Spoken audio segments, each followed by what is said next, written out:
बच्चों, आज हम संख्या एवं संख्या पद्धति के ऐसे प्रश्नों को हल करेंगे जिसमें प्रश्नों को समीकरण बनाकर हल किया जाता है। तो ये समीकरण कैसे बनाई जाती है, प्रश्न कैसे हल होते हैं, तो चलिए कुछ प्रश्नों को हल करके इसे सीखते हैं। तो पहला प्रश्न है, दो संख्याओं का योगफल 72 है और उन दोनों संख्याओं का अंतर 28 है। तो संख्याएं बताओ। तो हम मान लेते हैं कि संख्याएं हैं x और y। ये माना संख्याएं क्या हैं, ये इस तरह से मान लिया जाता है कि माना संख्याएं x व y हैं। तो अब समीकरण क्या बनेगी, दो संख्याओं का योगफल यानी x और y का योगफल कितना है, 72। उन दोनों संख्याओं का अंतर यानी अगर x बड़ी संख्या मान लेते हैं और y छोटी, तो x माइनस वाई बराबर कितना हो गया, 28। ठीक है, तो ये दो बन गए। अब इनसे हमें क्या करना है कि संख्याओं का हमें देखना है कि x और y का मान हम कैसे निकालें। तो क्या करते हैं, अब इस वाली समीकरण में देखिए, ये पहली हो गई और ये दूसरी में देखिए, अगर x की वैल्यू निकालनी है, x का मान निकालना है, तो अगर यहां पर y माइनस वाई यहां पर नहीं होता तो x की वैल्यू कितनी होती, 28।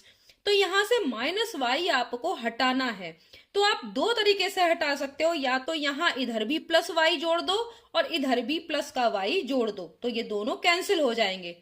जैसे कि इस तरीके से देखिए, या तो आप ये कर सकते हैं इस वाली समीकरण में कि माइनस वाई है, इसको हटाने के लिए प्लस वाई इधर जोड़ो, तो बराबर के दूसरी तरफ यानी बाईं तरफ अगर प्लस का वाई जोड़ रहे हैं तो दाहिनी तरफ भी प्लस का वाई आपको जोड़ना होगा।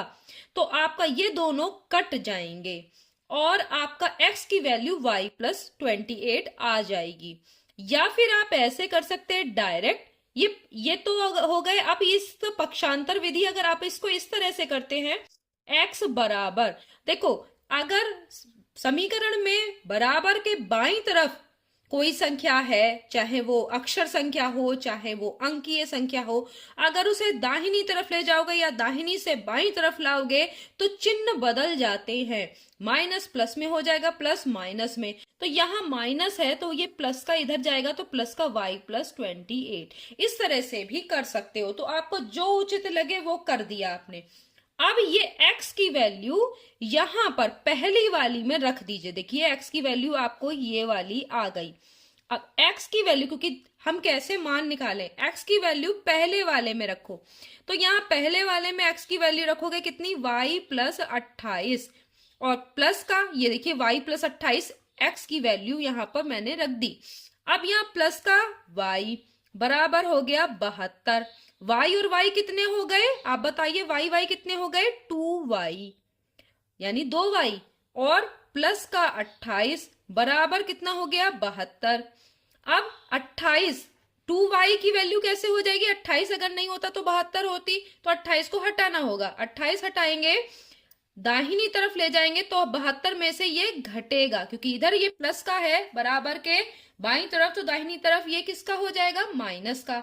तो 2y की वैल्यू कितनी हो गई, अब देखो 72 में से 28 घटाओगे, 12 में से 8 गया 4, यहां बचे 6, 6 में से 2 गया यहां पर 4, तो 2y की वैल्यू यानी 2y की वैल्यू है 44। तो खाली y की वैल्यू क्या होगी, 44/2।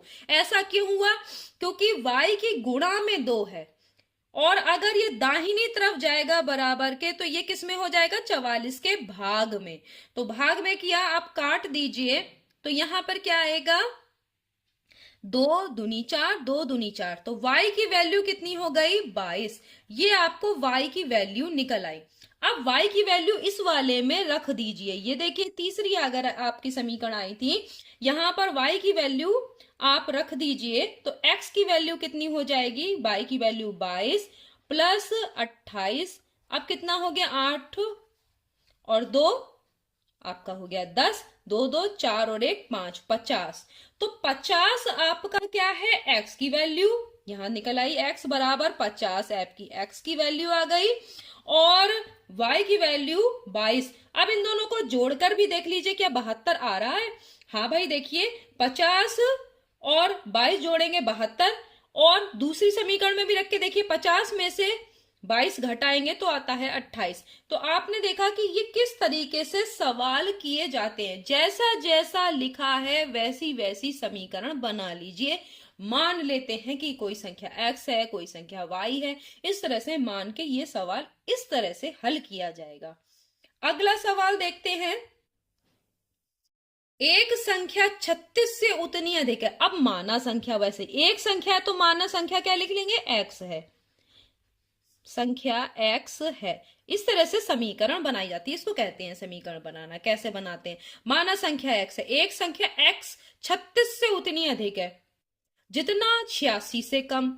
तो x में से अगर आप 36 से ज्यादा है ना, तो 36 से उतनी अधिक है, तो x में से अगर 36 घटाए वो किसके बराबर होगा, जितना 86 से कम। तो 86 से जितनी कम है, यानी 86 में से x घटाना है। 86 ज्यादा है, x उससे कम है। अब इन दोनों का अंतर जितना है उतना ही x और 36 का भी अंतर है, ये दोनों चीजें बराबर है। देखिए, एक संख्या 36 से उतनी अधिक है, तो 36 से x ज्यादा है। कितना ज्यादा है, जितना की, यानी उतने बराबर, जितना कि 86 से वो कम है, यानी 86 और x की का जो घटाव आ रहा है वो किसके बराबर होगा, x और 36 के घटाव के बराबर।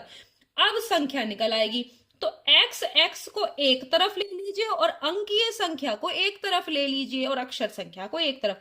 x को इस तरफ ले जाएंगे तो यहां माइनस में x है, इस तरफ जाएगा बाईं तरफ तो प्लस का हो जाएगा, और यहां पर एक प्लस का x पहले से है, तो x और x क्या हो जाएगा, इधर ले जाएंगे।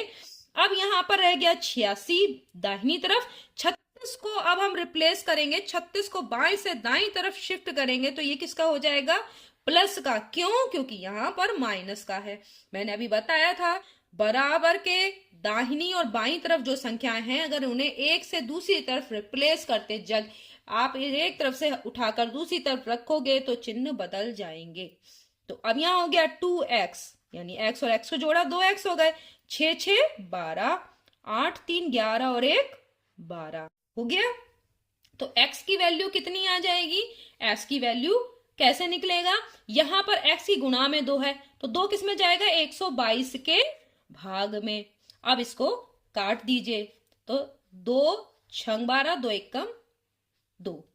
ठीक है, तो x की वैल्यू हो गई 61।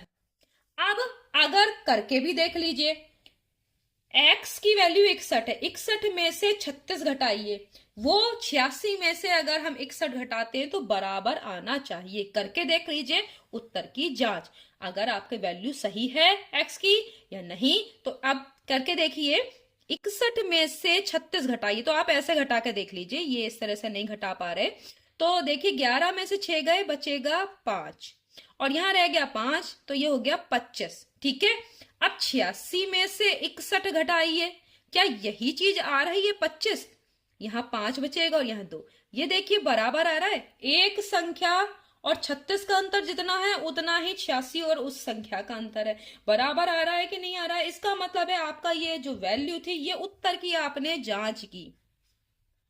ठीक है, आपने क्या किया, उत्तर की जांच, जो आपने समीकरण बनाई थी उसमें वैल्यू रख के देख ली x की, और देखिए बराबर आ रही है कि नहीं आ रही है, इसका मतलब है कि आपका उत्तर सही है।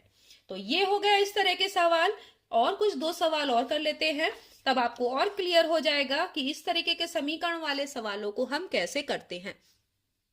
तो ये तीसरा सवाल है, किसी संख्या के, अब किसी संख्या जब है तो क्या करेंगे आप, माना संख्या क्या है, x है। अब ये मान लिया आपने, अब करिए किसी संख्या के 5वें भाग, 5 का मतलब x गुणा 1/5, पूरा 1 में के अगर हम 5 हिस्से कर ले, 5वां भाग का मतलब क्या है, एक अगर कोई, मान लीजिए एक कोई वस्तु है, उसके हम कितने बराबर हिस्से कर रहे हैं, 5 बराबर हिस्से अगर कर रहे हैं, तो उसमें से एक हिस्सा ये कहलाता है 1/5 या 5वां भाग। ठीक है, तो इस तरीके होगा, बराबर हिस्से करते हैं।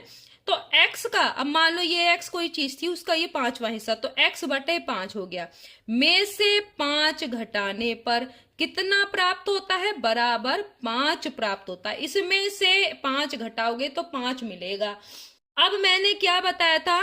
तो यहां हो गया x आपके अंश में और 5 है हर में, -5 बराबर 5। ठीक है, x बटे 5। पहले हमें x की वैल्यू निकालनी है, तो इसके साथ में जो चीजें हैं उन्हें हटाते जाइए। इसको हटाने के लिए क्या करेंगे?